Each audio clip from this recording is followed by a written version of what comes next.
Get it rolling on the Krueg Show. Hope everybody's having a great day. It is August the 18th, 2023, 11:06 a.m. on the West Coast, 2:06 p.m. on the East Coast.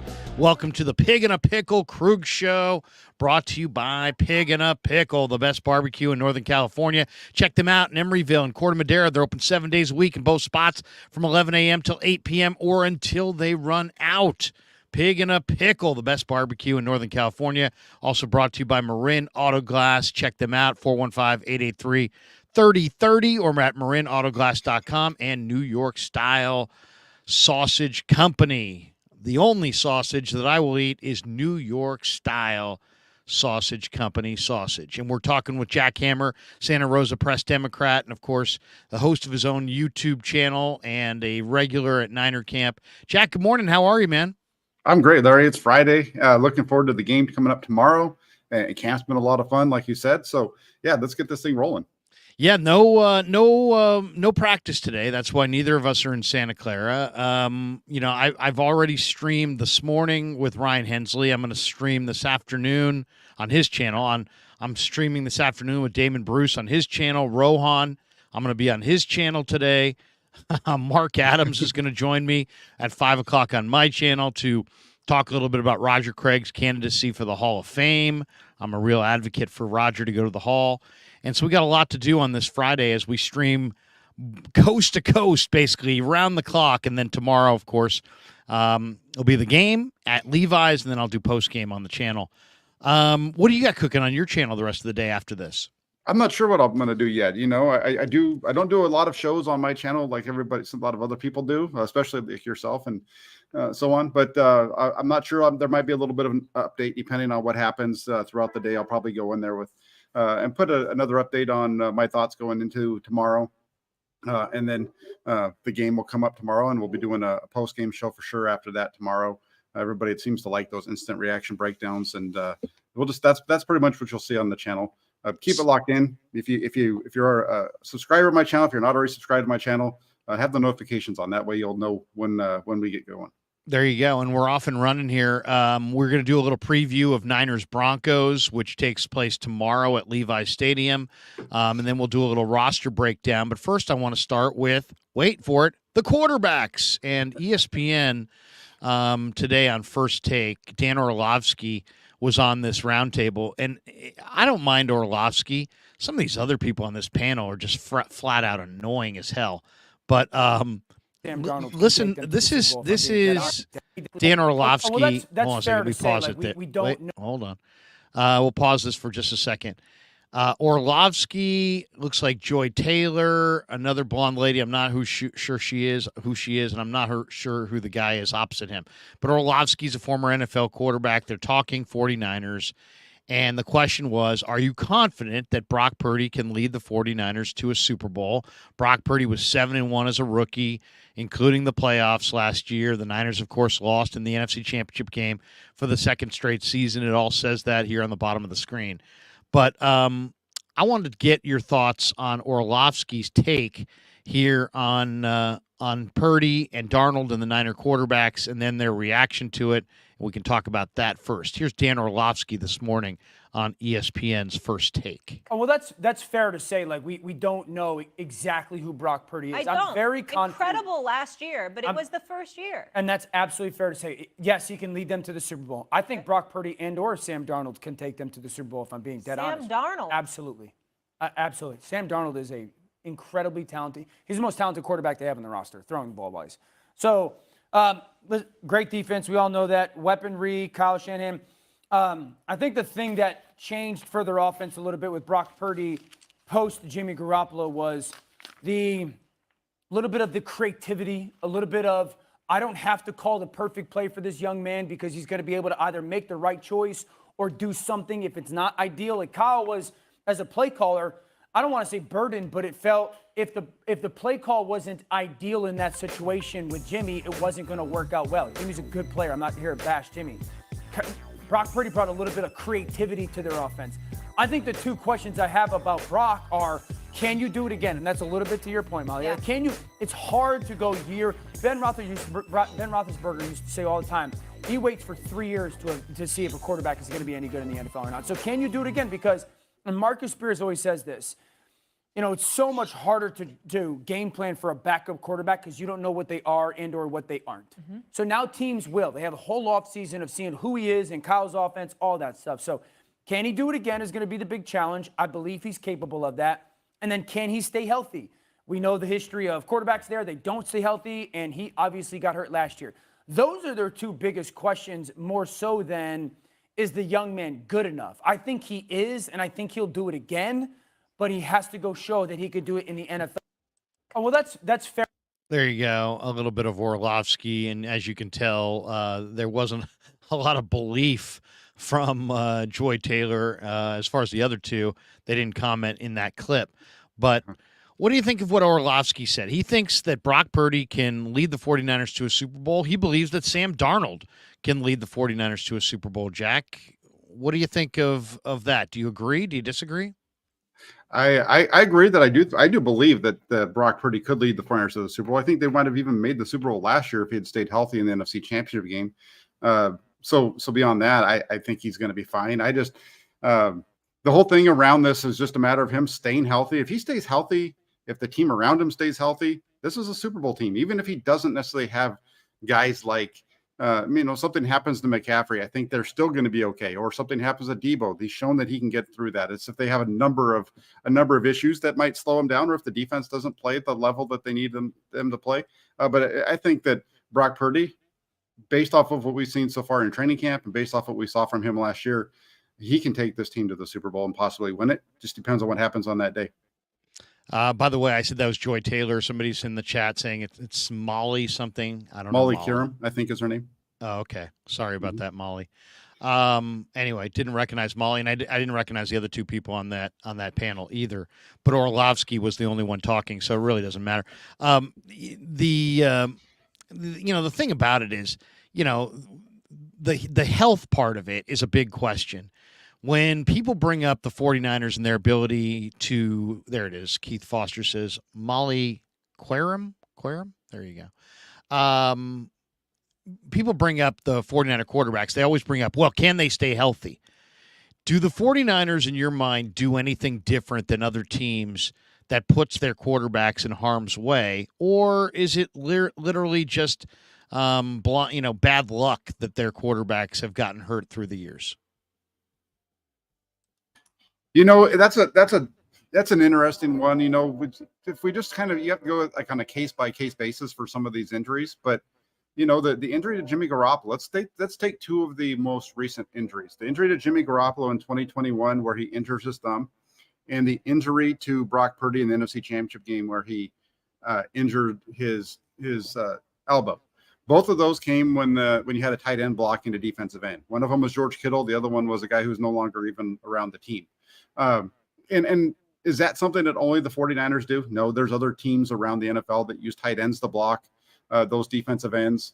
An argument can be made again in the NFC Championship game that it shouldn't have been a tight end there, that it would have been better if they had a scheme more similar to what the Chiefs did 2 weeks later, where they were double teaming that Hassan Reddick, using a tight end to kind of chip and then the tackle coming off after, a little bit less of a run heavy look on their play action, that kind of thing. But that's a long-winded answer to say no. I don't think they do anything necessarily different from other teams that's causing their quarterbacks to injure. You look across the NFL, and there's a lot of teams last year that had to go at least to their backup quarterback.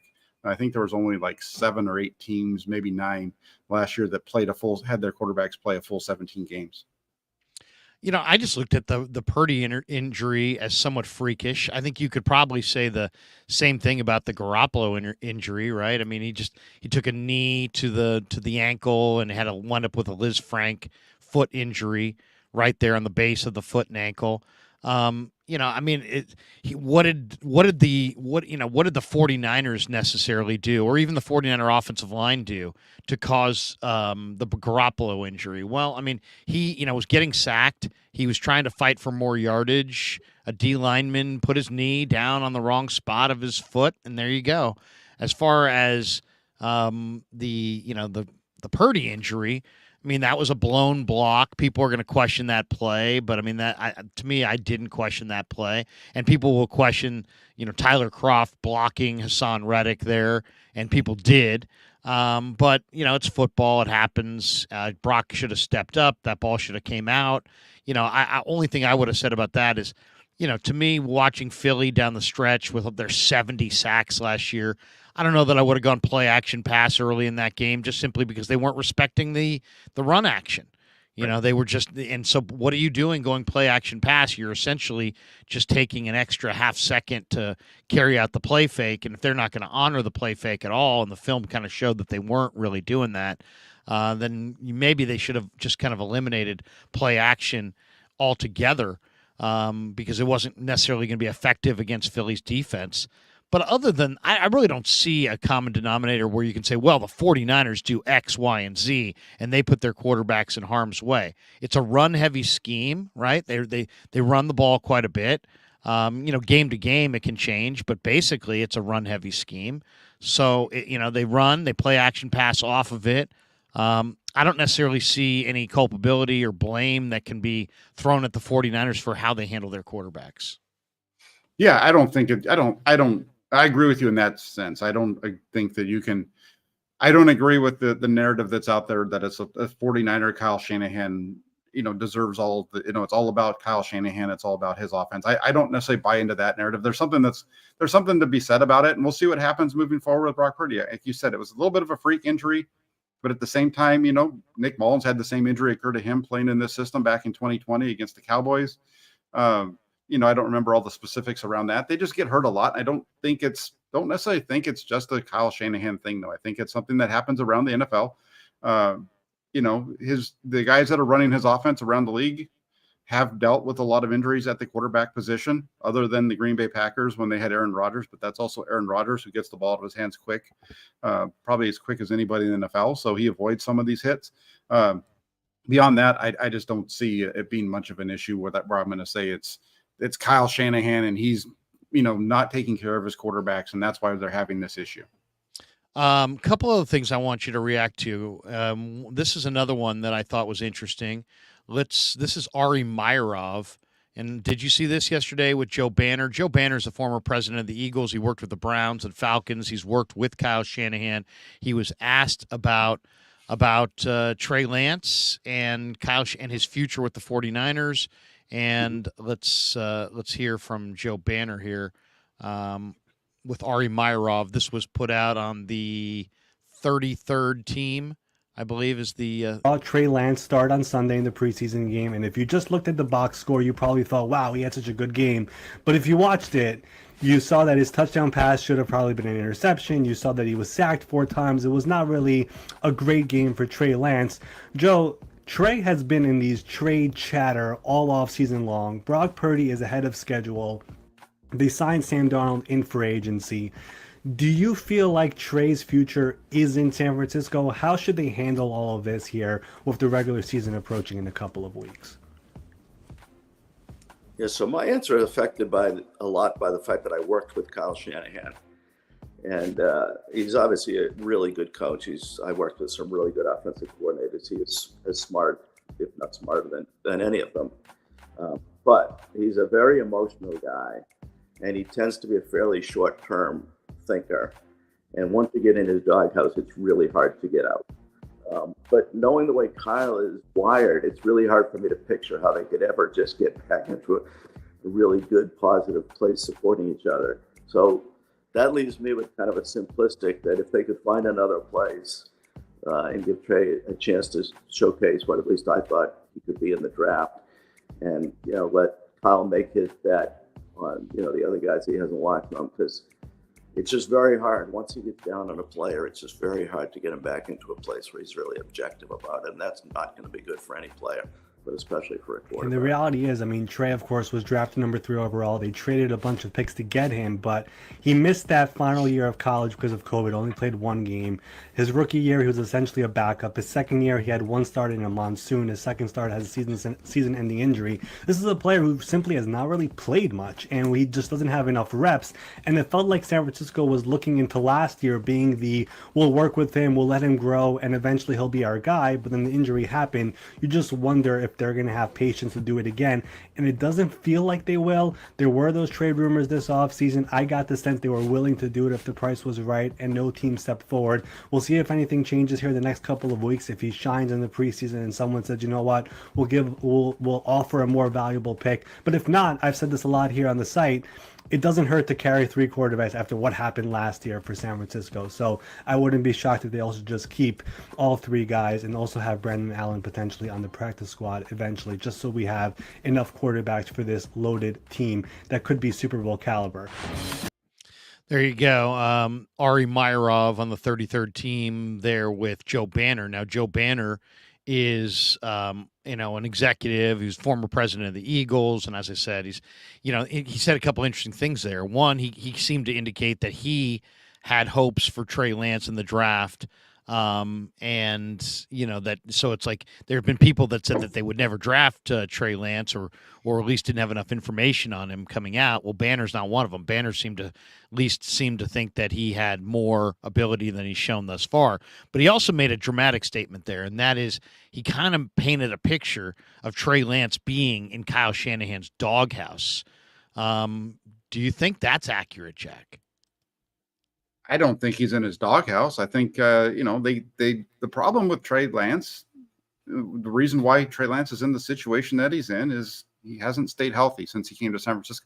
Trey Lance has been on this team for 2 years, and basically what the 49ers have dealt with Trey Lance during that time is what they've dealt with Jimmy Garoppolo. And I think one of the reasons why they moved off of Jimmy Garoppolo was a very good quarterback for them, but he couldn't stay healthy. They lost 2018 because of the injuries to Garoppolo. They lost the 2020 season because of injuries to Jimmy Garoppolo.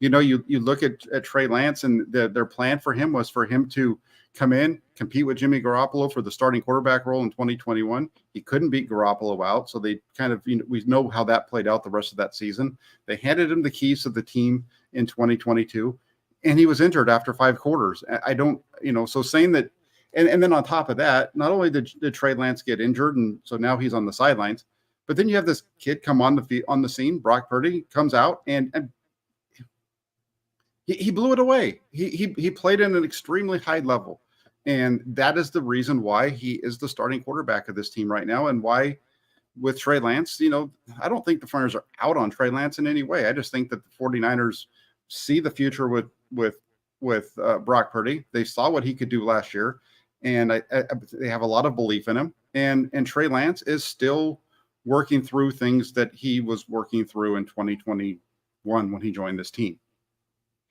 But he made it seem like that Trey's done in San Francisco. You don't share that belief. You think that if Darnold winds up being number 2, and there's one more soundbite that I want to play, because you asked a question that was kind of Kyle Shanahan that was kind of based on this soundbite, and let me play this soundbite, and then, because people may not have heard this, this is going to be now Michael Lombardi.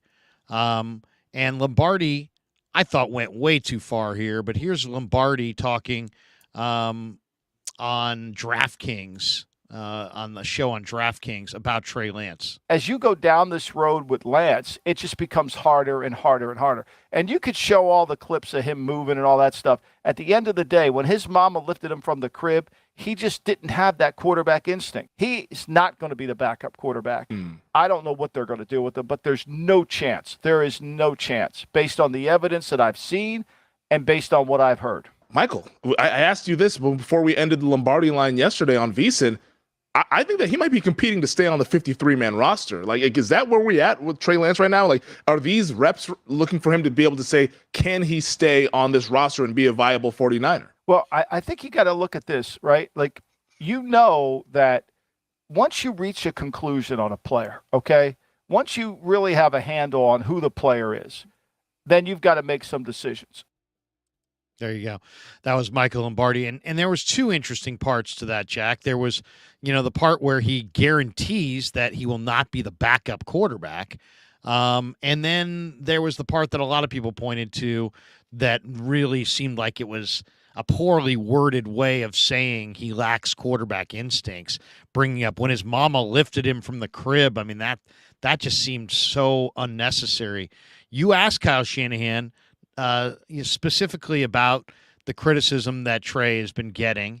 And I thought Kyle could have taken it in any direction. Instead, he said, hey, that's kind of life in the NFL. And Trey's keenly aware of what's out there. And, he's smart and he knows that, he understands the entire picture, the media picture, so on and so forth. But it wasn't like he wasn't mad at Mike Lombardi, that's for sure. And if anything, he seemed to be like, hey, it's par for the course when you play quarterback in the NFL. Go ahead. Tell us what you asked him and what your takeaway was from his answer. I just wanted to get his take on the different comments that have been made, especially this one by Lombardi. I think the Lombardi take was garbage. That's one of the reasons why I didn't quote tweet it, because I didn't want to give it any more air than it needed. I think it's a bunch of bullshit. I don't think you need to go in that direction. And Lombardi's been extremely harsh on Trey Lance throughout. And I just think that was crossing a line that I usually don't get very upset with. Why do you think that is the case? I think he's trying to. Does it date back to the Mac Jones stuff? Yeah, I think that's probably the starting point. I think that's where it comes from. I think it kind of initiates with the Mac Jones thing for a lot of people. A lot of the heavy anti-Trey people are the same people that were the pick is Mac Jones, and then they're all proven wrong. So that's part of it. And I think the other piece with Michael Lombardi used to be, Michael Lombardi used to be a big name, and he was on TV. And I don't know if he's on TV anymore. He's just trying to make it with his podcast now. And you say stupid stuff like that sometimes to get people to pay attention to you. And he's getting a lot of attention. That's one of the reasons why I haven't put it out there. And even when people call you an idiot, they still will continue to watch you. So I just don't like that one. In terms of Sam Darnold, so don't keep going down that path. But in terms of Sam Darnold being the guarantee number 2, I can understand why when you watch Sam Darnold compare him to Trey Lance when they're on the field, like if you just watch that game from Sunday in Las Vegas, why you would come away thinking that Sam Darnold is the maybe the guaranteed number 2. He looks way smoother than Trey Lance. He just when you watch his play, he is smooth. But the difference between him, when you look at the results aren't much different. And I think that's the biggest thing is that, Trey Lance's style might not fit everybody's style, but at the end of the day, he is making plays. He struggled. Yes, he struggled on those first few possessions to get rolling, but he worked his way out of it and then had some nice possessions at the end. It was basically a tale of 2 games. The first 3 series, rough. The last 3 series, that was pretty good stuff you could work with moving forward. And that's even Kyle Shanahan kind of said he wished that he could have kept him in the game there to see how that would have progressed into the second half. And I agree with him. With Sam Darnold, there's a lot of things to like about the way the ball comes out of his hand. It looks pretty, all that kind of stuff. But, yesterday, for example, at training camp, we're there. A lot of the people watching this weren't. He had a miss to Troy Fumagalli that was very reminiscent of the miss that Jimmy Garoppolo had in the NFC Championship game back in 2021 to George Kittle. Kittle running wide open down the middle of the field, airmails him. Yesterday, it's Troy Fumagalli in practice, wide freaking open down the middle of the field, and he just completely misses him. And there's a lot to like about Sam Darnold, like I said, but right now, I don't think Sam Darnold's beaten out Trey Lance. If you've been there every day watching these guys practice every day, I don't think that he's beaten him out. Now we don't get the eye in the sky like we do during the preseason games, but heck, I would say right now Trey Lance I think that he's in really good position to be the backup, and I think a lot of it's going to come down to how Darnold plays and when he gets some extended time, probably on Saturday. The one thing though that Lombardi was guaranteeing that he won't be the backup, and I'm wondering if that's just him trying to talk big for clicks and attention, or if he actually has a source. I mean, this is a guy who works in the NFL and has worked in the NFL with a number of different franchises, the 49ers, the Raiders, the Patriots, I believe, and others. what do you think? I mean, are the Niners going to keep $14 million of backup quarterbacks? Because that's ultimately what they would be doing if they went with Darnold and Lance as 2 and 3 or 3 and 2. Any way you slice it, it's $14 million of backup quarterbacks. They can afford it, but it's not like they can't make better use of that money because they've got a ridiculous cap situation staring them in the face in 2024, and every dollar you don't spend this year, you can roll over into next year. So it's not like, hey, you know what, just do it. It doesn't matter. It does matter. I mean, if you go with $14 million in backup quarterbacks, you're probably going to have to say goodbye to some other player in 2024 to get things right on the cap. What's the priority? I think that there's a couple of things that can happen depending on what happens with Nick Bosa and how they decide that they want to structure everything with Bosa. They can save some money against their cap this year with the way that restructure comes down with his new contract, because he's on the 5th-year option. That 5th-year option number can be lowered with a new contract. Just depends on when they get that done.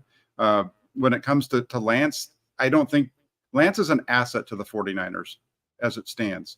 I don't see the 49ers being a team that's just going to give up on an asset without getting something in return. So I don't see them just releasing Trey Lance, but at the same time, I don't see a team all of a sudden that's going to come knocking on their door, giving them anything more than the 5th-round pick they were already, offered. He hasn't proven enough in the NFL to be worth that. More than that at this point to other teams. So I really think you're going to go into this season. It's going to be Brock Purdy as your starter, Lance and Darnold to be behind him. And then, they'll see if they can get Brandon Allen onto the practice squad.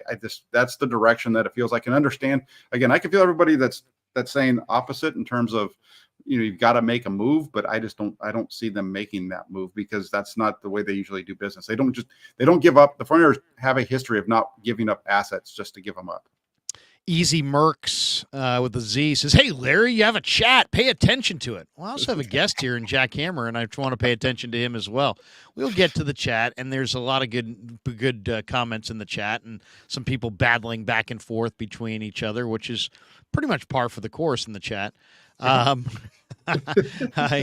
There's always some kind of internal battle going on in the chat. People turn on other people. You're not a real fan, this and that. It gets ugly. Trey sexuals are not Niner fans, blah, blah, blah. All this stuff about, Easy Merc saying it's Brock Star, which is quoting Jawan Jennings. We do have this super chat that we'll get to from Ink Talk TV. It says, name the last elite quarterback that started and balled out. Big Ben Roethlisberger. All of this Super Bowl window BS have this organization making the most stupid moves like Sam Darnold. Well, I just think ultimately when you have the battle scars of losing an NFC championship game because you ran out of quarterbacks that could play, there's no end to the quarterback options that you want available. If the Niners, I'm sure they would talk to the league. If they could add 2 more guys to the roster and have them be quarterbacks, they'd have 5 quarterbacks. Just simply because they don't want to run out. They don't want to ever feel the way they felt when they boarded that airplane to leave Philadelphia at the end of last year. And you know that. I mean, I don't even have to ask anybody that. I know that. And you can tell by the way they've talked about the quarterbacks and the way they've gone about their business that they're intent on having a deep and loaded and experienced quarterback room, and that's what they have right now, right? You got Brock, you got Trey, you got Sam Darnold, who was a number 1 at the end of last year. He could be the number 3 here. You got Brandon Allen, who was a number 2 all of last year. He might be the number 4 here. So, they're trying to load this thing up as much as they possibly can. Who are going to be the 3 quarterbacks when they cut this thing down to 53 in your mind? Yeah, well, the other name to throw out real quick here in terms of the last elite quarterback that started ball out, you can go with Russell Wilson back in 2012 as well. He got him into the playoffs his rookie year, and we know how that progressed for him. But beyond that, you look at the first 3 quarterbacks. It's clear. There's no doubt who the starting quarterback is. The starting quarterback is Brock Purdy. Brock Purdy's the best quarterback on this roster. Let's just make sure we understand that first. That's clear. When it comes to Trey Lance and Sam Darnold, I would give the nod right now to Trey Lance over Sam Darnold as the backup, with Darnold being number 3. That's the way that I see it right now. And we got one more game here to kind of get us a little bit more information. Kyle Shanahan talked about yesterday. He said that he looks at preseason games as just practice. So basically, they have another practice that everybody gets to watch on television, and Sam Darnold's going to get more reps there. We might even see some of Brock Purdy in that game. So it's Purdy, it's Lance, and it's Darnold for me in that order right now. Digital Drew says, sorry, launching the pre-order beta. I love listening, though. LOL, hashtag Mortal Kombat 1. Digital Drew, we'll be talking to you tomorrow morning when the coach stops by. Digital Drew is going to be with us as well. Robbie439 says, Larry, any rumblings of the Niners trading for any O-line or D-line players, any free agent talk? I haven't heard any trades, but I think when you look at the 53-man roster, and we will take a gander at it before we get out of here, I think it's, if you said to me, will there be a trade before the August 29th 53-man roster cut involving the 49ers, I would put the over-under. I would say absolutely there will be, and I would put the over-under at 2.5 as far as total number of trades, that the 49ers will make, and we'll get to the possibilities. But Jack, what's your thought on this question from Robbie? Do you think? Have you heard any free agent talk, any D-line or O-line rumors? I mean, they just brought in 3 offensive tackles to work out the other day. They brought in, a couple different D linemen. They brought in Breland Speaks, who doesn't look very good. They brought in Dalen Hayes. They've already cut him. They brought in Taco Charlton. They still have him. Clearly, they're looking for depth, quality depth, on the D line, and probably a swing tackle on the O line. Yeah, you're right. They brought in Jesse Davis, Rashad Hill, Tyler I don't know how to say his name. Nasheki, yeah. Nasheki. They brought those guys in for a workout on Wednesday. There was no signing made there. So they're looking. Another name that I would say they should go out. You've mentioned this one to me, and it's still there. It's Tom Compton. If you know what you've got, you know who Tom Compton is. Is he healthy? Is he in shape? Does he want to play? If he does, bring him in. Because that's the biggest question with this team right now, isn't there? When you look at this offensive line, you know who the top 5 are. You really know who the top 6 are. The top 6 are the starting offensive line plus John Feliciano. It's behind that starts getting a little dicey. So if you could, Tom Compton, I think, could step in if he's completely healthy, and he could compete for that swing tackle job and probably push out Jalen Moore if they really wanted him to, just like he did in 21. So. On the defensive side, I'm not hearing anything there. I don't really know. Looking at the names that are out there right now, I don't see a name that I would be like, yeah, they need to go get this guy. They lost him. They lost that guy. That was Justin Houston, but he went somewhere else. So at this point, I think they've got what they've got. They've got to get Nick Bosa in. That's the biggest thing. Get Nick Bosa in. They've got to get Drake Jackson healthy. He didn't practice at all this week. He was on the field a little bit more yesterday, but working on the side field with the trainers. They need to get him healthy. And Bosa is the whole key to this whole defensive line. He's the engine that makes it run. Yeah. And what do you think? I mean, here we are. It's the 18th of August. No sign of Bosa. No sign that it's on the horizon. Are you concerned? How concerned? I mean, the Niners don't appear to be concerned. They're not. We haven't heard the typical trade rumblings or any kind of threats or anything. John Lynch maintained to us early on in this process that they were going to try to keep everything private, that him and the agent have an agreement. So if there's bad blood, it's bad blood that's going on behind the scenes. What's your level of concern with Nick Bosa and the fact that he's yet to show up on the 18th of August? It's the level of concern right now is relatively low. We're not hearing anything because Bosa's not saying anything. This is the 180 degree opposite of 360. We'd be right back where we started. So 180 degree opposite of what we saw with Deebo Samuel last year. It's the complete different situation. It's all quiet. Nothing from Bosa, nothing from the 49ers. And, we can't get anything out of anybody because we don't get a chance to talk to John Lynch anymore. And so, we're just kind of sit here in a holding pattern. Next Friday makes a lot of sense to me to get it done by then, because next Friday is the last preseason game. That gives you 2 weeks to get him ramped up and ready to play for in week 1 in Pittsburgh. So you're saying no preseason for Bosa. To me, the ideal signing day would be this Sunday, 2 days from now. You sign him the day after this Denver game. You sign him then. You have a press conference on Monday saying, hey, we got Nick Bosa signed. You introduce him into practice a little bit. Maybe he plays a series if you want him to against the Chargers in the final preseason game.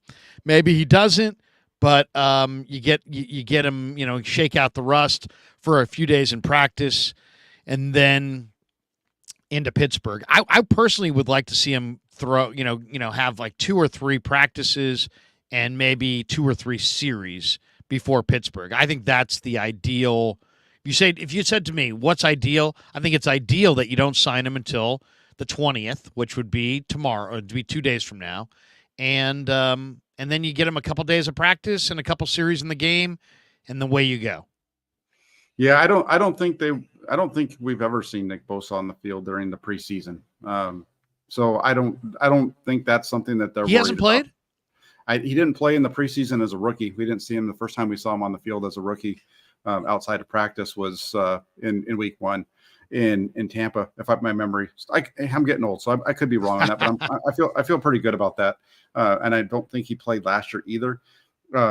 He's a guy who, he gets his work done in practice. He knows what he's got to do. It's defensive ends different than quarterbacks and those kind of things. So it's not like I feel like he needs to get reps in the game, but I'd like to see him get in the camp sooner than later so he can just get used to hitting other people and running around with the guys. That's the thing with Nick Bosa is I think he's probably working as hard as he, right now in Florida as he does when he's out here in the Bay Area. So I think that's the only reason for me why I'm not really overly concerned about it, but they need to get him in. And I would say, I could agree with you that Sunday would be perfect because it'd be great to see him on Monday and be able to have him there for a press conference. But I think it's going to be probably coming up after the preseason games are over with. Interesting. One more super here from Shadrack Willis. He says, best case scenario is Trey Lance takes off and we have top 5 quarterbacks or a top 5 quarterback within a few years. These preseason games will show a lot. Trey looked really rusty and fidgety and nervous. And to me, that just says to me that he hasn't played a lot and it's important to him. I don't take a huge negative away from that first preseason game. To me, it shows a positive. It shows that he wants to be good and he's nervous and he hasn't played in a while and he's rusty. And it's because I thought we saw the best of Trey in the back end of that performance and the worst of him up front. Mm-hmm. That all being said, to me, the one thing that I think is clear is that he's not really – his speed in getting rid of the ball is still too slow, and his clock's a little too slow. There's no doubt, and I've been saying it all offseason, that Brock Purdy should be the number 1 guy and start in Pittsburgh week 1. But I think if you ask me the question, like some people are like, oh, Trey needs to play. He absolutely needs to play. He needs to play right now. Well, he got better from last year to this year and he didn't play. So how did he get better? He got better by doing mental reps and some physical reps and working with a coach. I don't know that he's ready to play. And in the NFL, if you're not ready to play, it's a painful experience. So I don't know. I think I might push back on the people who say, oh, he's just got to play. No, he's got to develop, and he hasn't played a lot. Eventually, he's got to play. But I'm a firm believer that you need to play when you're ready to play and when you're ready to succeed. Because if you go out there as a quarterback and you play and you get sacked a ton, you don't succeed, your confidence is gone, and then now it's not just about getting reps. Now it's about rebuilding your confidence. So I think in some ways you could make an argument that he doesn't need to play until he's ready to play. And based on what I saw last week, he seems like he's not quite ready to play. Where do you think ultimately is going to be best for Trey Lance? And do you think he is going to wind up being on this roster? There's an awful lot of speculation that he won't be. Yeah, in reality, the real best thing for Trey Lance would be for him not to be in the NFL right now, and it's not because I know how that sounds, but like that super chat saying that the 49ers are going to have a top 5 quarterback in Trey Lance. I mean, let's get Trey Lance to a point where he's capable of being a starting quarterback that plays at a decent level. First off, we're not there. We're not even there yet, I don't think. I mean, I think when it comes that, I think what that super chat right there pointed out is one of the reasons why this is such a debate and why people get so caught up in this debate between the quarterbacks is that there's such a super high belief in Trey Lance. And I'd really like to get a better understanding of what that belief is, other than the fact that the guy is big and strong and can throw the ball a long ways, because those things don't make you a good quarterback. And I agree with you 100%. We've seen improvement from Trey Lance over last year. There's no doubt about it. He is a better quarterback right now, today, than he was this time last year. The ball comes out much better. He's got much better with his accuracy, and he's doing things that he didn't do in the past. At the same time, I think what we saw on Sunday early on is something that we've seen to an extent in camp, but we just don't see it as much or recognize it as much because of our angle of watching the game. We're standing on the sideline and we're watching the play like this as it's happening, like everybody else. When we watch the game on TV, you're up a high, so you can see the entire field. It's a much different look. And I think there's been a lot of times during camp where there have been times when he could throw the ball and he just doesn't do it. We saw it on Tuesday when they were doing the red zone drill. There was 2 back-to-back plays where he got into the pocket, stood there, look. One time he got sacked. The other time he bailed and threw the ball incomplete. And so there's issues there. There's just little things like that. And he's going to have to work through it. And that's why I say I don't know if the NFL is the spot for him right now, because he's not going to play in the NFL unless he goes to a team that's really, really bad. And I think that's why I think this is all the reason why you're seeing teams not offer anything more than a 5th round draft pick for him. Why would the Atlanta Falcons, somebody put out a tweet the other day, who says no to this trade? The Atlanta Falcons receive Trey Lance and the 49ers receive Pitts. And I responded to him and I said, the Falcons say no to that. And why? Because why would the Falcons invest in another project quarterback when they've already been developing a quarterback for a year and now going into a second year? It makes no sense. And it's the same thing that I would say in Washington. I like Trey Lance. He's a great kid. He is a hard worker. You can see the improvement, but saying that Trey Lance is ever going to be a top 5 quarterback is we're a long ways from Trey Lance ever getting there. We are much closer to Brock Purdy being a top 5 quarterback in the NFL than Trey Lance. And it has nothing to do other than the fact that one guy got the experience in college and he's already showing it. And Trey Lance has a lot of things to really like about him. There's a lot of measurables and all that kind of stuff, but it's just not translating into the game yet. You could win games with Trey Lance, I think, if you're the 49ers. But this top 5 stuff, man, we need to let's roll it back a little bit. Let's get him to where where he's good enough for a team to say, we'll give you we've got to have this guy, because at the door, they're just not knocking on the door for Trey Lance right now. The whole top 5 thing is just, I'm not trying to put anybody down, but we need to step off that discussion, because that's just not where we are. We're not even close to that right now. It's a really interesting thing because there's so many layers to it. It's like the Niners don't want to look bad. If they trade him for a 5th or 6th or 7th round pick, they're taking the L. It's an official loss. And then at the same time, if you said to me, let's predict how it's going to go, I think they are going to move him. And I've said that this entire offseason. I really think they are. I think they were trying to move him in the draft. I don't think they got an offer that they wanted. And I don't know, what they would want, but to me, the kind of move that they need to make with him, unless they want to lose face, and I think they're going to go with Brock Purdy as the 1, Sam Darnold as the 2, and I think they're going to go with Brandon Allen as the 3, partly for cap reasons. He makes $1 million, and partly because I think they want to make a concrete commitment to Brock Purdy going forward. But then, once again, you take a huge loss if you trade him for a 5th round pick or a 7th round pick or something like that. To me, the only deal I could see that would make sense would be as if you traded Trey with a pick to a team for a veteran player that could help you win the Super Bowl this year. Tampa comes to mind with Devin White. Washington comes to mind with Chase Young or Montez Sweat. These are good players, but you probably could get them for a third round pick right now.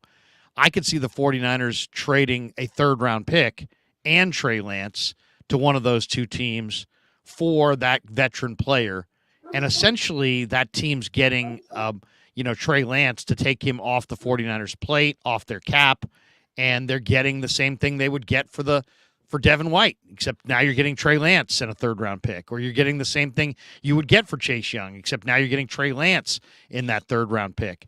That's the only deal I think that makes sense. The rest of these deals, like just trading him for a 7th-round pick or a 5th-round pick or even a 3rd-round pick in next year's draft, I don't see how that helps the 49ers win the Super Bowl this year. But if you ask me to make a final prediction on what I think is going to happen, I'll stay with what I've predicted all offseason, that the Niners are going to recommit to Brock Purdy, that he's their guy, and that they're going to move off of Trey Lance. And all the indications are that that's the case. That's why Sam Darnold's here, or that's why Brandon Allen's here. I don't think they've gotten an offer they want, but I think they ultimately will, especially if Trey plays decently in these last 2 preseason games. How do you see the 49er quarterback picture at the cutdown? Who's going to get lopped off? I see, and like the trades that you just put up, those would be positive trades for the 49ers. But you got to ask yourself, why would the Washington Redskins give up a really valuable defensive end pass rusher for a guy that's not going to help them win a game this season? I shouldn't say that. Well, we don't know that. We don't know that. And why would they do it? Because they're going to pay Jonathan Allen and Daron Payne a ton.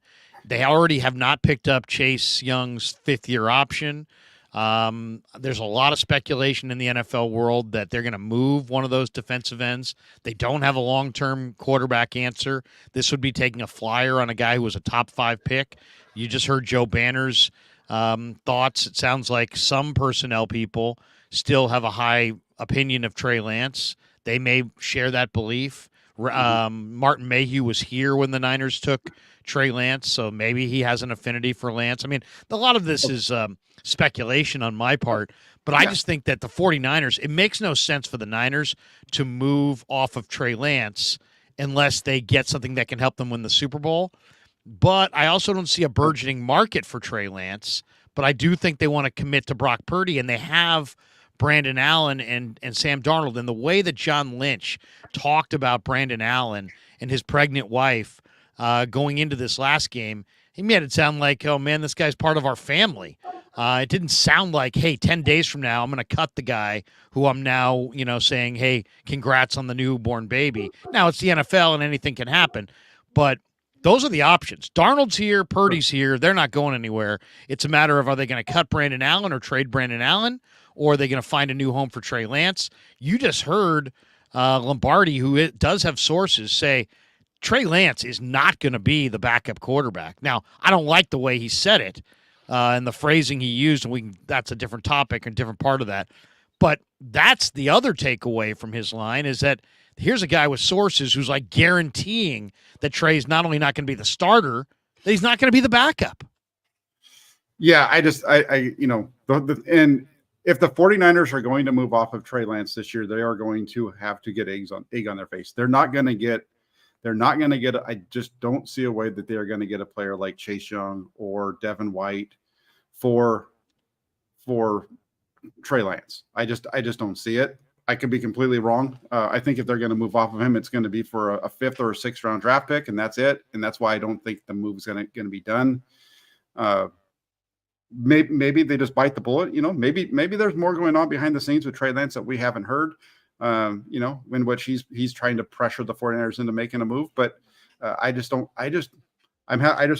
a hard time I just don't see a team giving up a valuable asset for a quarterback, which is a different position, unless you expect him to come in and be your starter right away. I don't see it. In terms of Washington, I think they're further down the road with developing the quarterback that they have there, and that's the direction that they want to go. So if you're bringing in Lance, you're giving up a really valuable defensive asset for a guy that's going to be a backup. Out in Tampa Bay, maybe a little bit more of a situation there because they don't have a guy that they're developing. They don't have a long-term possible solution, I think, unless they decide that they're going to make that be, Baker Mayfield, which, he's been okay in his NFL career. He's pretty much been a flop as well. I don't know. If the 49ers are moving off of Trey Lance, I think the move is one that's going to be a bad move on their part because they're not going to get much in return. It's going to be they're going to get pennies on the dollar for what they used to get him. Matthew Rowley with the super chat. Thank you, Matthew. He says, late with this, but I don't get why Michael Lombardi's comments are so bad. All he's saying is that Lance doesn't have that it factor good quarterbacks have. Why is that worse than other negative takes? I just didn't like the way he said it. I mean, first of all, it's stupid. I mean, are you telling me that who's the best quarterback in the NFL today? Patrick Mahomes. Patrick Mahomes' record at Texas Tech was not good. So wait, so when Patrick Mahomes' mama lifted him from the crib, did she know that? Was it known then that Mahomes was some awesome quarterback? No, he wasn't. He was sub 500 at Texas Tech. So I just think that and also it's just a weird, clumsy way of saying that great quarterbacks are born, not made. But then what about I push back and say, what about Steve Young? Steve Young was not good with Tampa Bay. Steve Young was not good early in the days with the 49ers. Steve Young's first playoff game, he turned the ball over 4 times against the Washington Redskins. He was made, not born. I'm not saying that Trey Lance is Steve Young, but I'm just saying there's a number of quarterbacks who develop over time, and this whole imagery of, and he just didn't need to go there. It just to me it was offensive. It sounded offensive. What do you think, Jack? I mean, you heard it as well. Why was there such pushback on Lombardi's statement? Because in some ways he just was saying Trey is a raw quarterback and he's never had the traits that it takes to be a great quarterback. But the verbiage sounded bad. Yeah, there's a million ways that you could say that there's issues with Trey Lance as a quarterback, but the one with that what Lombardi's route to me crossed the line in that it seemed like he made it personal. That's going to his mama lifting him out of the crib, that makes it personal. That's no longer keeping it to the play on the field. And if you're not good enough with your words to be able to just keep it to the play on the field, then just don't say anything, because that was just not. I just don't agree with that. I don't think that's a good direction at all. That's why I don't usually, like I said earlier on in the show, I don't usually get upset by this kind of stuff, but that was the one to me that just kind of pushed over the edge, and that's why I asked the question to Kyle Shanahan. It got to the point where you had to ask the question. I wish I'd phrased the question a little bit more to make sure that he knew it was Michael Lombardi that said it, and actually just read the quote out loud to him. The reason I didn't was because I did not want to give Michael Lombardi's name any more airtime than it deserved. And I've seen that question come up now. NBC Sports Bay Area put it out. Rich Eisen put it out on his. I'm glad that I didn't say anything about Michael Lombardi. He didn't need the advertisement for what he was. I just think it was garbage what he said. And then real quick, while we're still talking about Trey Lance, there's a thing over there always drips says Kurt Warner shows improvements in Trey Lance. And yeah, I mean, if you watch the film breakdown that I did, pretty much there are a lot of people that did film breakdowns. You can see the improvement in Trey Lance's game. Don't get me wrong. There have been improvements in where he is now from where he was, I feel, last year. It's just that he still has a little ways to go. And if Brock Purdy didn't come out and play as well as he did, we're having a different discussion. But Brock Purdy played at an extremely high level for the 49ers last year. He's doing it again in training camp, despite what some people are saying in terms of the reports. And he's going to be just fine. When the 49ers get to Pittsburgh week 1 and you get the chance to see him, or if it is on Saturday night and you see Brock Purdy, when he throws the ball, it does not look any different than it did last year. His arm strength is more than strong enough to make the throws. The 45-yard shot that he had a couple of days ago to Brandon Ayuk is one of the best balls we've seen on the field all throughout this training camp. On top of that, deep outs are one of the best ways to tell the arm strength of the quarterback. He hit 2 of them yesterday, one to Deebo Samuel, one to Chris Conley on the other side of the field, one to his left, one to his right. Perfect shots. The type of throw that we were talking about earlier on in camp about with Trey Lance being able to make those throws and how much of an improvement he's made with hitting those throws. We saw that from Trey Lance yesterday twice. So all the talk about Trey Lance and his arm and he's not there, and you're going to see it. You haven't seen it yet, and that's why you're not believing it. As far as Purdy, I mean, I was standing on the sideline yesterday, and he ripped an out to Danny Gray from the far hash, and I was literally mean, Danny Gray came off the field, almost ran into me, and I could hear that ball. It was absolutely had a lot on it. And the people that are like, yeah, Brock's got no arm.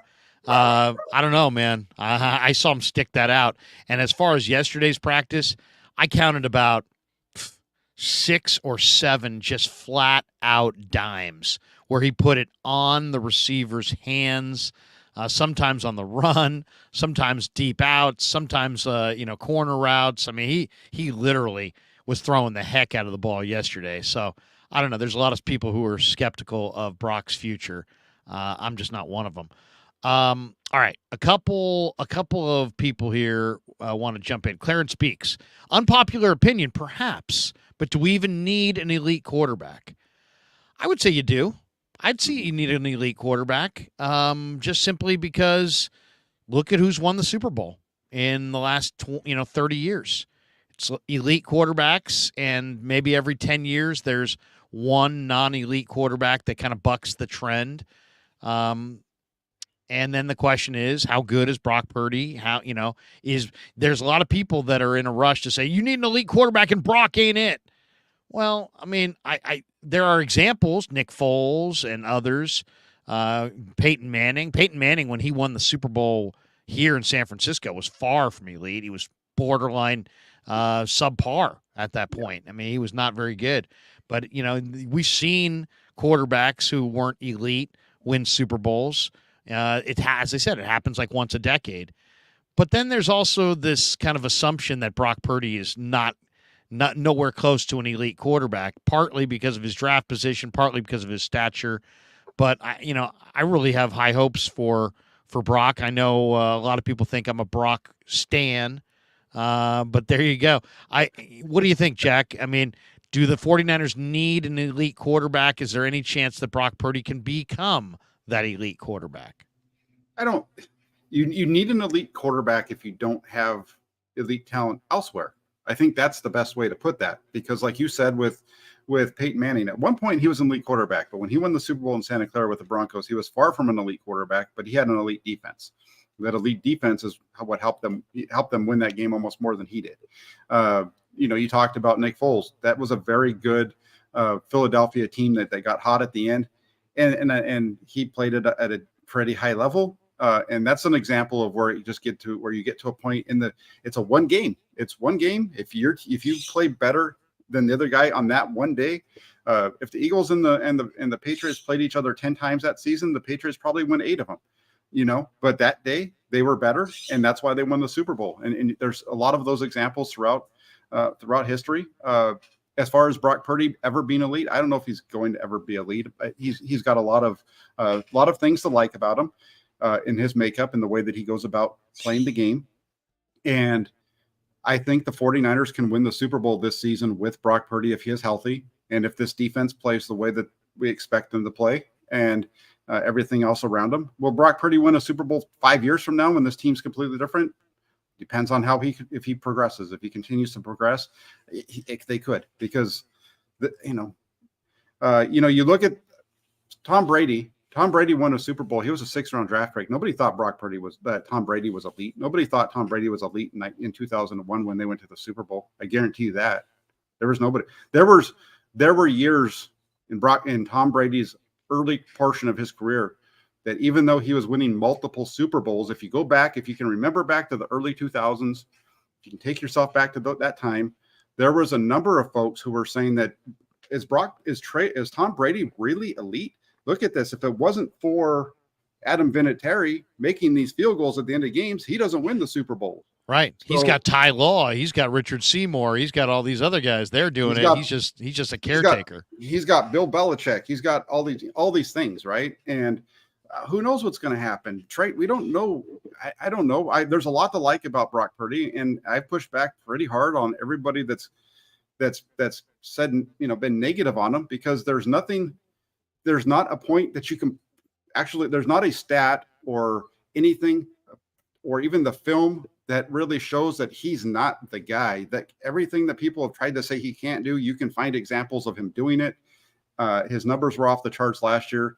I heard through Twitter that you were making the comment about him pushing the ball down the field, at training camp, maybe last night on your show, Larry. And that's the thing, man. This is a guy who everybody talks about as whatever. They want to put their own thoughts on this guy. And he goes out there, and of the 3 quarterbacks that are out there, the top 3, he's the one guy that pushes the ball down the field. Now, is he hitting 45-yard throws on a daily basis? No.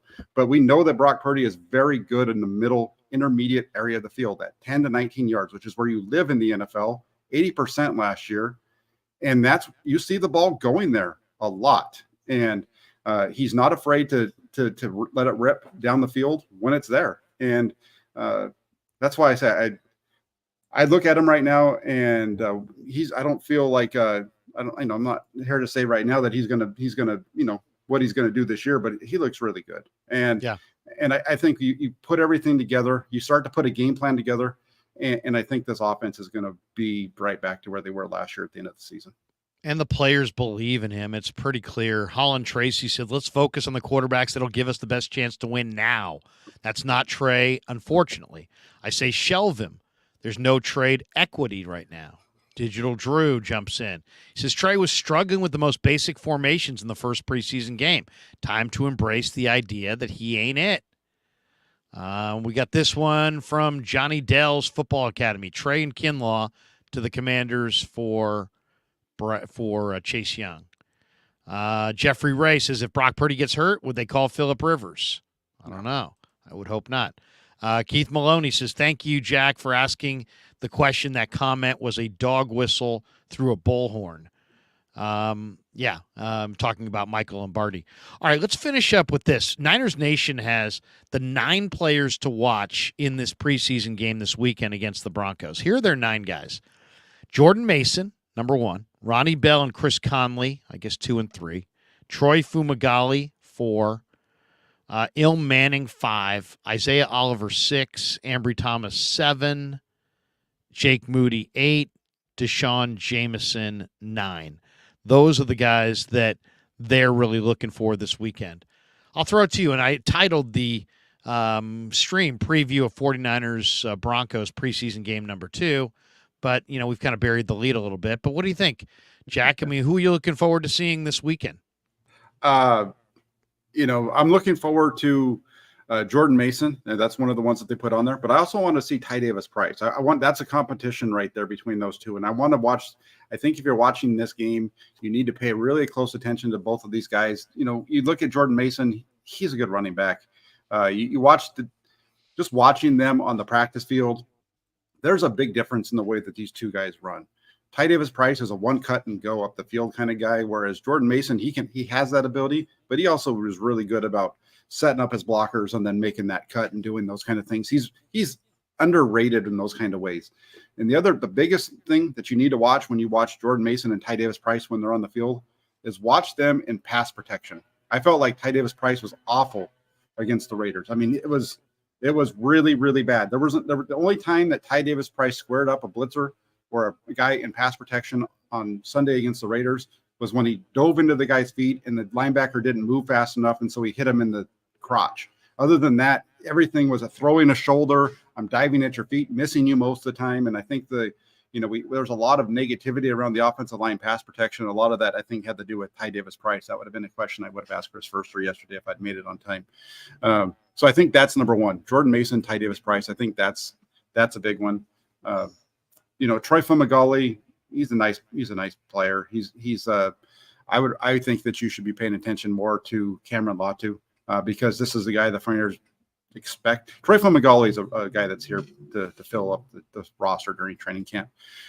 Cameron Latu is a guy that they drafted expecting to be a piece of the puzzle, and Cameron Latu can't catch his breath right now, and that's a big problem. There's a lot to like about the kid, but unless he catches the ball, it's going to be a big struggle. Do you want me to keep going through all these things, or do you want me to stop at some point? Well, you stop whenever you want. I'm looking for Cameron Latu and Braden Willis at tight end for sure. I think Latu needs a big preseason game or two to make this roster. I'm also looking for Robert Beal Jr. and Taco Charlton. I think the Niners badly need some defensive end help, and those two guys are probably the best candidates to help out. And then I'm going to be looking at a guy that's really impressed me in practice, and that's Taylor Hawkins. Can Taylor Hawkins carry the unbelievable production in practice into the game? And then I'm going to be looking at Isaiah Oliver and Quantrez Knight as two guys that I think Isaiah Oliver is going to be battling Quantrez Knight for a roster spot. And then I'll also be looking at the kickers, Jake Moody and Zane Gonzalez. Moody needs to make kicks. It's simple as that. There's no ambiguity to it. You just got to make kicks. Yep. So I think those are the guys that I'll be looking for. The guy that I'm most excited to see in the game is Robert Beal Jr. Beal had a rep, and granted, it was a rep. It was only one rep against Trent Williams, but he beat him to the edge and sacked Purdy in practice.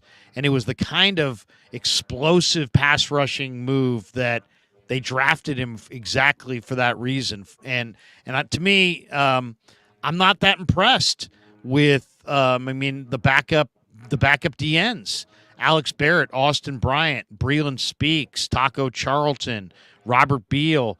There's going to be guys around the league that are available either free agent wise or at the cut down or via trades that are better than these guys if these guys don't ball out and start to really show up. So if there's one guy on defense, it's Robert Beal Jr. If there's one guy on offense, it's probably Cameron Latu. But what do you think, Jack? Is it if I said to you Cameron Latu, Isaiah Oliver, two guys that, Latu was their third-round draft choice. Oliver was one of their major free agent signings in the offseason. If I said to you, you're going to bet everything that those guys are on or off the roster, what are you going with? Yeah, that's that's two of the things that I had on my list was Latu and Oliver. I talked about Latu already. I think if Latu doesn't start catching the ball, doesn't show that he can make the catches, I don't see how you keep him on the roster. They drafted him to replace Charlie Werner, right? The guy that can block, but Charlie Werner can't catch. They replaced him with another guy that can block who can't catch. Braden Willis can catch, but he can't block the same way. He's not quite that blocker yet. He's working on it. He's working through it. In the slot corner spot, that's where you get Deshaun Jameson. If you're looking for a way that he's going to make this roster, it's going to be Isaiah Oliver not cutting it. He continues to step up, and they get him in thinking that he can be a return guy early on and help them out in the slot. So definitely watching Oliver. It's popped right in my, it's just stood right out to me on the practice field on Tuesday when the first team defense went out and they got into the nickel, and it wasn't Isaiah Oliver on the field. Instead, they put Ambry Thomas on the outside and they slid number 2 inside. And, I wanted to talk about it afterwards. And I'm really glad that I wasn't going to say anything because you're not supposed to until Steve Wilkes went ahead and let everybody know at his press conference, So I think that's a big deal because they expected Isaiah Oliver to be their guy, and he hasn't taken that job yet. So when you're watching tomorrow night, pay attention to number 26 and see if there's somebody else inside. It's probably not going to be Lenore. It's probably going to be 22 or 47, AJ Parker. Those are the guys that have been lining up in the slot. Yeah, it's pretty wide open competition for that slot for sure. And Matt Flores, realtor, says that interview Larry played yesterday about Kyle was so damning. Why aren't more people discussing this? I'm not even sure which one you're talking about, actually. Do you remember the interview that Kyle did? I did hear him expand on his Brock Purdy's the real deal comments. And basically what he said was, hey, Brock has played in the NFL and he's played well and he's played 7 games and we have the film and he impressed me and he impressed the players. And it's not, I think there were so many people suggesting that Brock's success was not real and that it was not sustainable and that it was lucky and that just because Jimmy started fast and Jimmy crapped out and got worse and worse and worse, that, by definition, that means that none of us can believe that Brock's success last year was sustainable or real in any way. And Shanahan just pushed back and said, you know what? And I heard him on the radio expanding on he did an interview, I think, on Sirius XM. And I didn't play this yesterday, so I'm not sure if this is even what Matt Flores, realtor, is talking about. But I did hear him today on the radio expand on his real deal comment. And he was basically like saying to all those people out there who think that Brock Purdy's some flash in the pan, lucky, that, somehow it wasn't real and what you were watching was not authentic and is not sustainable, think again. And I think that's the right thing to say. I mean, a lot of people took it as, oh my God, Kyle's putting him into a Hall of Fame class and now there's tons of pressure. I don't think so. I think he was pushing back on all the people who were saying this kid is, a flash in the pan, or this kid's the NFL version of Jeremy Lin, and he's going to come crashing back to earth in year 2. And the Niners are going to be sitting there going, oh my God, look at this guy's not even anything close to what he was last year. And that's Kyle just saying, not going to happen. This guy's real. Yeah, I don't. Is Brock Purdy the real deal? Yeah, he's the real deal. That's why they expect him to be the starter. In their eyes, he is the real deal. You didn't even forget anything that Kyle Shanahan has said about Brock Purdy. If you want to know that Brock Purdy is the real deal, read what Brock Purdy said in the interview to Albert Breer, walking into the locker room before the first preseason game last year, having Fred Warner and Trent Williams walking in front of him. And they're talking about how they're looking forward to watching Brock Purdy play in the game the next day because of what they've seen on the field. That says way more than anything that Kyle Shanahan's going to say in terms of the reason why this team believes in him, the reason why Brock Purdy's the guy, the reason why you've heard all this stuff is because the team believes in him. And they were seeing it long before anybody else. And when it comes to Brock Purdy, it's just people, hey, he was a 7th round draft pick and he's a shorter guy and he doesn't throw the ball a mile. And so he must suck. And that's really what he's battling against. And it's not going to change until he shuts everybody up. The play, as Texas here says, Texas Niners says the players see it. I'll say this. I've been covering the team for years and doing the pregame show on the radio for over a decade. Now I'm on YouTube and my vantage point's different, right? My vantage point is now, by the way, somebody says Jack has a yipper dog going in the background there. I do. That train went by once already too. But we'll finish with this.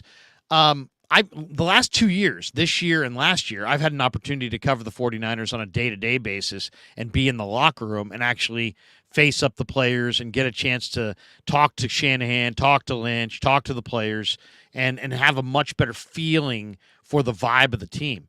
And if you said to me, what is the moment that stands out more than any other, it was clearly the Tuesday after the Miami game, where I walked into that locker room not sure what the vibe was going to be like. You had lost Jimmy Garoppolo for the year.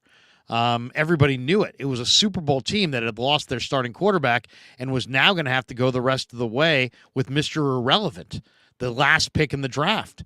And yet the feeling in the room that day was one of optimism, belief, energy. People were bouncing around. People were feeling good. You could tell right there. I didn't have to go ask the players, do you guys believe in Brock Purdy? It was like you knew they believed in Brock Purdy by the way these guys are football players. They're not actors. If they didn't believe, they would have been like talking about the season almost in past tense. They would have been bemoaning the injury. Oh, this is real. We're really going to have to dig deep. That kind of thing. Oh, it's a kick to the gut.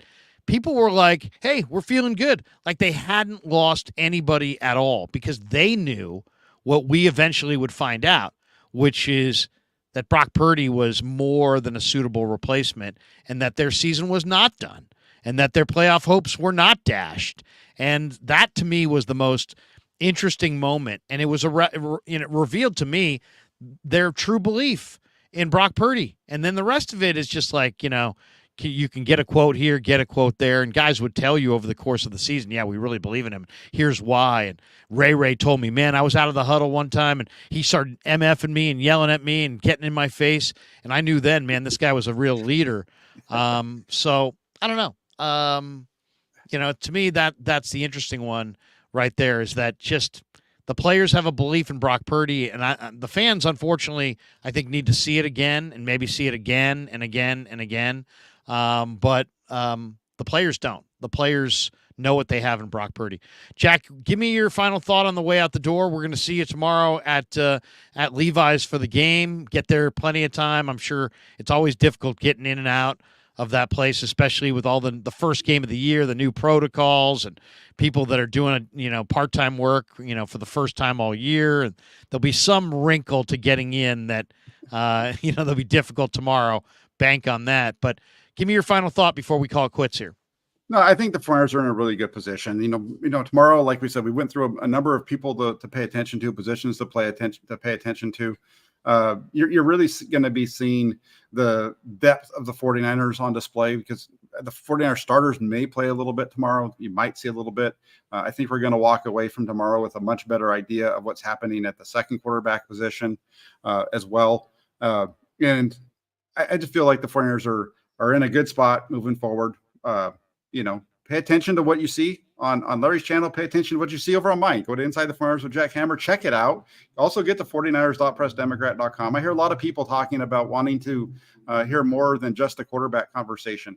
Well, then you need to check out my channel and you need to check out what I'm writing, because every day after practice, and Larry does the same thing. I know pretty much everybody is at some point, but check out the channel and check out 49ers.PreSdemocrat.com. There's always more than just the quarterbacks. I do as good of a job as possible to give you everything that happens with these quarterbacks. So I'm not talking about just giving you their numbers. I give you their stats, but I also break down every throw that they're making. So check it out. I hope you guys will. Yeah, Jack spends the time to do it, and he's there every day. So absolutely, I would endorse him fully. Go check out Jack's channel. Of course, go like and subscribe over there, and check out what Jack's writing in the Santa Rosa Press-Democrat. It's always good analysis. Jack, have a great Friday, man. We'll see you in Santa Clara tomorrow. Awesome. Looking forward to it, Larry. Have a good day. You too. The great Jack Hammer in the house. All right, let's do this. We'll hit the chat one more time, but first a word from our sponsors. We are brought to you by Marin Auto Glass, marinautoglass.com, 415-883-3030. We're also brought to you by New York Style Italian Sausage.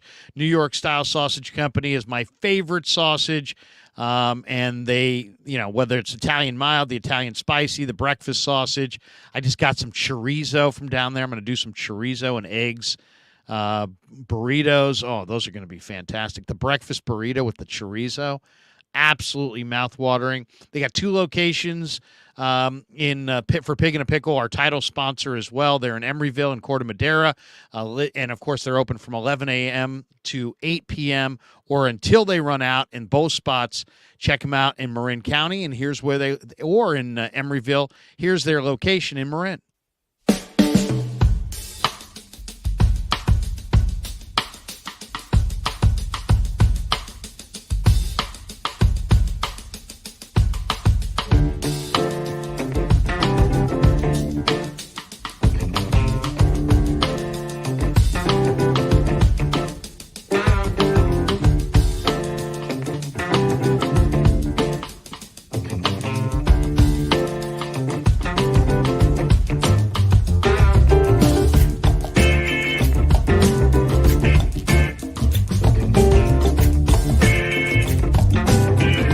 So New York Style Sausage was started over 70 years ago. We are the largest producer of fresh Italian sausage on the West Coast. What makes our sausage in New York Style is really the recipe came from back east, from New York, from Connecticut. If you look at all of our labels, there's maximum 4 or 5 ingredients, which we're really proud of. There's no preservatives, no MSG, fresh in, fresh out. The pork comes in fresh, goes out fresh. There's never any freezing throughout the process. We've always used fine quality cuts. We're never going to deter from that. It's one of the reasons why our sausage is so good. I guarantee you put our sausage up against anybody else's from a flavor standpoint, no one will beat it, hands down. Hey, do yourself a favor and do me a favor. Go buy a package of the New York Style Italian sausage. Guaranteed you will love it. Guaranteed.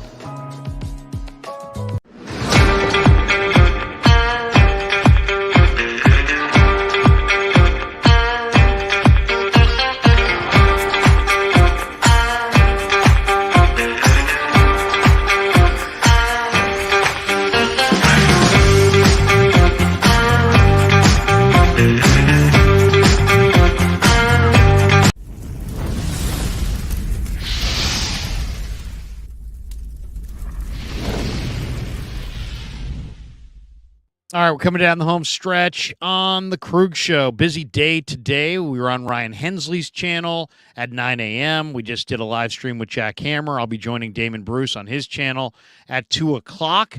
Rohan, I'm going to be on Rohan's channel today at 3:30. And then Mark Adams is going to join me on this channel at 5 o'clock, and we're going to talk about the incredible job that Mark has done pushing Roger Krueg for the Hall of Fame. Roger Krueg belongs in Canton.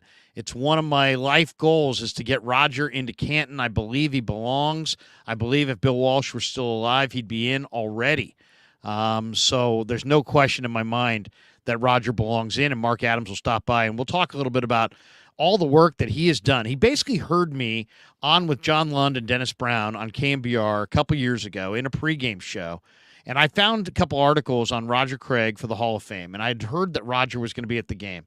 And so I said, you know what, I'm going to lay this case out for why Roger's a Hall of Famer. And I said, John, Dennis, can you guys just give me a minute or two to just lay this out? And they did. And I laid out this case top to bottom of why Roger should be a Hall of Famer. Mark just happened to be listening, and he was so moved by my plea for Roger to be in the Hall of Fame and moved by the arguments that he decided on his own to kind of make his own push to get Roger in the Hall of Fame. And Mark has taken the baton and run with it. He interviewed Eddie D. He interviewed George Seifert. He interviewed Joe Montana, Steve Young, Jerry Rice, Ronnie Lott, Brent Jones, and others all about Roger Krueg and why Roger belongs in the Hall of Fame. And he put together this amazing video. And I'm going to join. He's going to join me on my channel tonight. We're going to talk a little bit about where that stands, and we'll talk about Roger and why I believe Roger belongs in the Hall of Fame, and we'll get into some of the anecdotes of what his teammates said about him. Roger Krueg was the first thousand, and there's no doubt in my mind that Roger Krueg is an NFL Hall of Famer, and it's sad that he's not there. And the Niners are underrepresented when you think about the dynasty that they had from 1981 to almost 2000. They won 10 games every season for like 16 years in a row. That's an amazing accomplishment. And you think about all the Lombardi trophies and all the all the incredible moments, and yet there's not that many Hall of Famers. Jerry's in and Roger's in, or Jerry's in and Steve's in and Joe's in, Ronnie's in, Haley's in. BY's in, but Roger belongs there. And there's just no question in my mind. He changed the game. Jay Mills says it right here. Roger Krueg changed the game. So anyway, Mark Adams will stop by at 5 o'clock tonight on the Krueg Show. Mark Graves jumps in. Hey, Mark, good to see you, man. He says, Larry, thank you for not being lazy for Roger Krueg. I love you, boy, but you're fucking lazy. MF says, I heard Kapler on KMBR last night. That made me cringe. Kapler was suspended today from what I just read. Did I see that right? Kapler was suspended by MLB for going back to the dugout and being in the dugout after this is Alex Pavlovich on Twitter. Gabe Kapler has been suspended for tonight's game in Atlanta and fined for returning to the dugout after he was ejected Tuesday night. He's turning on Danny Emmerman. He's getting ejected. When he normally shows no emotion at all. Cap's feeling the pressure. The Giants are circling the freaking drain. And, Farhan did jack at the trade deadline. And those two guys are seeing things slip away. The Giants were a playoff team. They still could maybe be a playoff team, but there's too many games left. People will say, oh, there's a lot of games left. That's the problem. They're playing like S, and there's a lot of games left. If this were September 18th, maybe I'd feel better about them going to the playoffs. The fact that it's August 18th and they haven't gotten a big hit in 2 months and they've been the worst offensive team in baseball since the middle of June and haven't done a damn thing about it, that's why they're not going to the playoffs.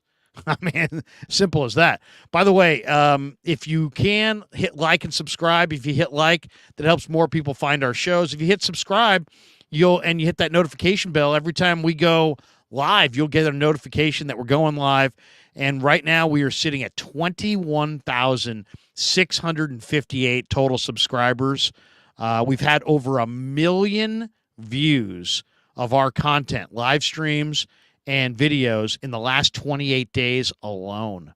How about that?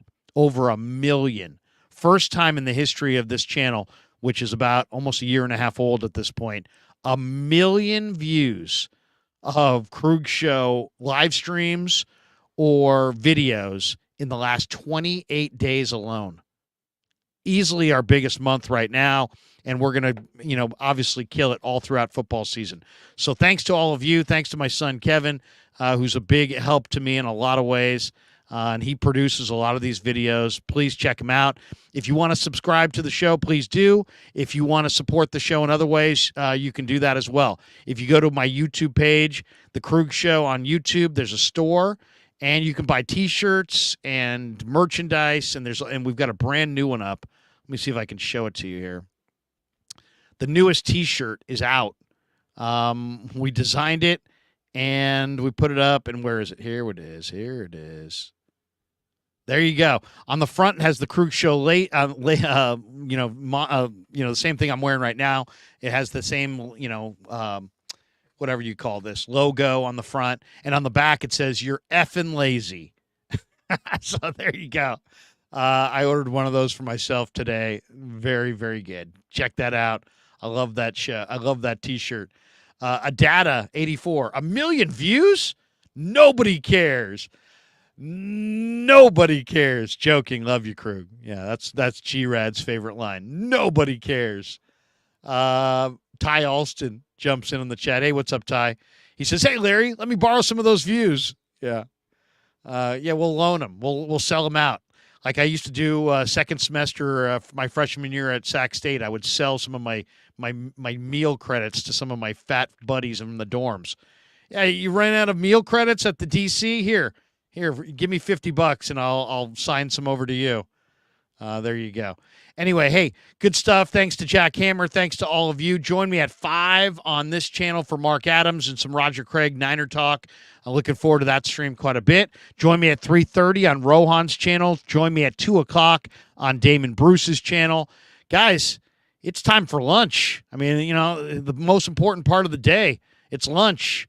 So hope everybody has a great lunch. We'll see you hopefully. And if you're there at the game tomorrow and you see me walking around, come over and say hi and tell me you're a fan of the Krueg Show or tell me you hate the Krueg Show. Either one, come over and say hi. Have a great day, everybody. Peace. Yeah, never met a man I've been scared of. Careful, you gon' get exactly what you asked for. Here for whatever you bring me, getting handled. I answer to no one.